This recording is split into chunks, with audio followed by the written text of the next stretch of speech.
जाती है। इससे पहले कि लीसा खुद को बचाने के लिए कुछ कर पाती, तभी एडम अचानक जोर से कार का ब्रेक लगाता है, जिससे लीसा का सर तेजी से कार की डैशबोर्ड से जा टकराया और लीसा बेहोश हो गई। कुछ देर बाद जब लीसा की आंखें खुलीं, तब उसने खुद को एक अजीब से बंकर में कैद पाया, जो चारों ओर से लोहे की मजबूत दीवारों से बना हुआ था। लीसा खुद को इस बंद जगह में कैद पाकर बहुत ज्यादा घबरा जाती है और मदद के लिए चिल्लाने लगती है, लेकिन उसकी मदद करने कोई नहीं आया। हम देखते हैं कि लीसा को एक अलग तरह का सूट पहनाया गया है और उसके हाथ में एक घड़ी भी पहनाई गई है। लीसा उस घड़ी को निकालने की बहुत कोशिश करती है, लेकिन वो घड़ी इतनी मजबूत थी कि काफी कोशिश के बाद भी वो उसके हाथ से नहीं निकलती। आखिर में जब उसे रियलाइज होता है कि इस जगह से निकलना इम्पॉसिबल है, तो वो थक हार कर एक जगह में बैठकर रोने लग जाती है। तभी अचानक उस चेंबर का दरवाजा खुला। लीसा ने देखा कि दरवाजे के दूसरी ओर एक सुरंग है। उस सुरंग के एंड से रोशनी नजर आ रही थी। लीसा को समझ आया कि अगर इस जगह से बाहर निकलना है तो इस सुरंग से होकर निकलना पड़ेगा। लीसा खुश हो जाती है कि उसे बाहर निकलने का रास्ता मिल गया है, लेकिन जैसे ही वो सुरंग के अंदर चली गई, तभी अचानक उसके पीछे उस चेंबर का दरवाजा अपने आप बंद हो गया। ये देखकर लीसा की सांस रुक गई और अब उसे समझ आया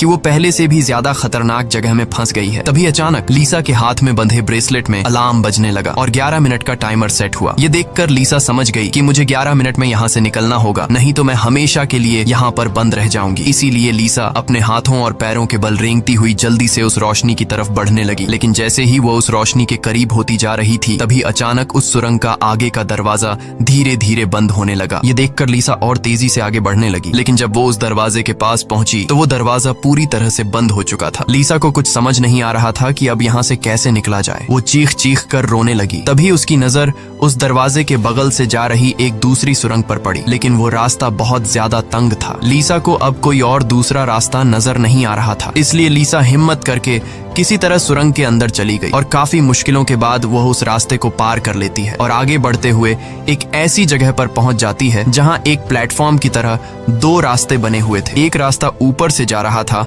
और दूसरा रास्ता नीचे से। लीसा को कुछ